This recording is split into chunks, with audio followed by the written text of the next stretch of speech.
अथ श्रीगणेशाष्टोत्तरशतनामावलिः।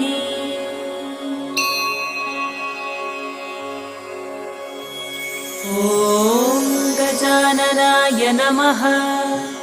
ॐ गणाध्यक्षाय नमः। ॐ विघ्नराजाय नमः। ॐ विनायकाय नमः। ॐ द्वैमातुराय नमः।